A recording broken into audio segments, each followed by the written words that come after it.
Welcome back. You are with Newsday. As we've been reporting today, the government has given Qantas and Virgin a multi-million-dollar boost to help them continue operating domestic flights during the pandemic. Joining us live for more on this is Geoffrey Thomas. He's the editor of airlineratings.com. Jeff, appreciate your time. How significant is this decision by the government, and what does it actually mean for people sitting at home who may need to travel during this period? Will the most popular routes still have a service every day, or just how frequently will we see these flights operating?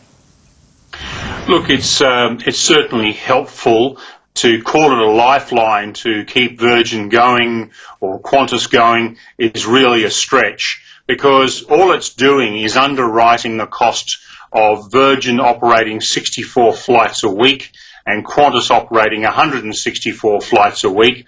Now, let's just look at Qantas for a second. 164 flights may seem like a lot of flights. Their normal schedule with Qantas and Jetstar is over 5,000 flights a week. So essentially this package, only with no profit, operating these services to connect Australia for the next 2 months, and it really is nothing like a lifeline. It really just keeps the corridors of traffic open, particularly for cargo.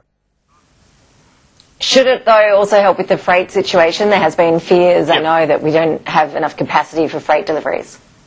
Look, indeed. Sorry, cargo, and yes, you're right, freight. Yes, it's a very, very important part of keeping Australia connected is moving the freight around, because one of the things that happens in this country is we get big freighters coming in from the United States and Asia, UPS and FedEx using 747s and DC-10s.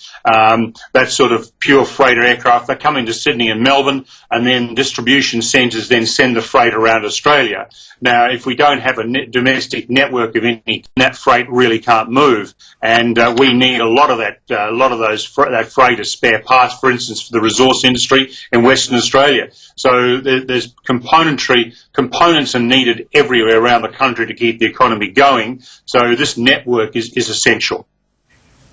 We know that key players in the aviation industry have been meeting today for crisis talks. Key among the issues, as we know, is the future of Virgin, because, as you pointed out earlier, this really doesn't solve Virgin's bigger problem of debt and needing to restructure. Where do you expect Virgin will land? Look, I believe that a plan will be hatched to save Virgin and also support Qantas. For instance, in the United States, the American government has committed $90 billion to help its industry. Extrapolate that back to Australia, which is obviously a smaller market. That would be a $5 billion commitment from the government.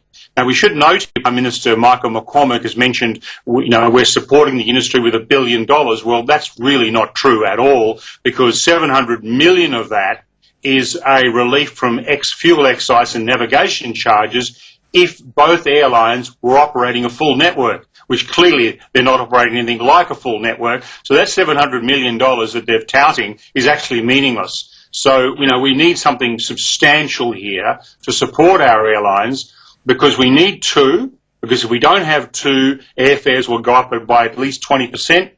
And we need to help Qantas as well, because its overseas competitors are being given billions and billions of dollars to get through COVID-19, and we don't want it to emerge as a broken airline at the other side of this.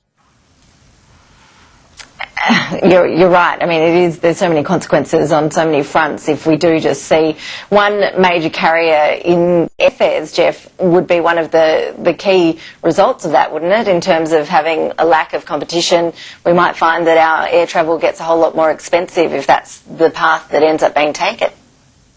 Well, just to give you a number, and I don't propose... So if Qantas Group came out of this as the only survivor, and no competitor came into this market in the next 10 years, then that 20% increase in airfares would equate to $50 billion. That's the sort of numbers we're talking about. So, our tourism industry is very fragile, and we need to support it. And we need two vibrant airlines that can bring low-cost travel to all sorts of destinations around Australia. Otherwise, the tourism industry will also suffer terribly. So there are so many dominoes that will fall if Virgin is not supported. And what about regional areas? How are airlines coping, the smaller players, and also regional airports, I understand, are under a lot of pressure as well? Well, all the airports are under immense pressure because their revenue is completely dried up. But getting back to the regional airlines, what the government has announced is $198 million for the regional network assistance, and they've also announced $100 million direct grants to regional operators as well. So regional Australia has been supported to a far greater extent than the trunk routes operated by Virgin and Qantas. There are some crossovers there, and of course we do have the JobKeeper program from the government as well.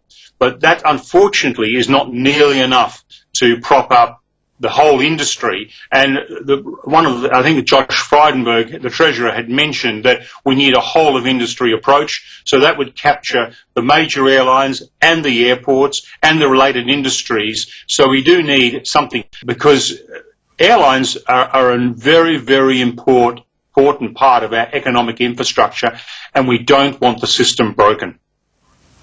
Geoffrey Thomas, appreciate your analysis as always. Thank you. Pleasure. Well, the Northern Territory's famous Cracker Night is the latest event to fall victim to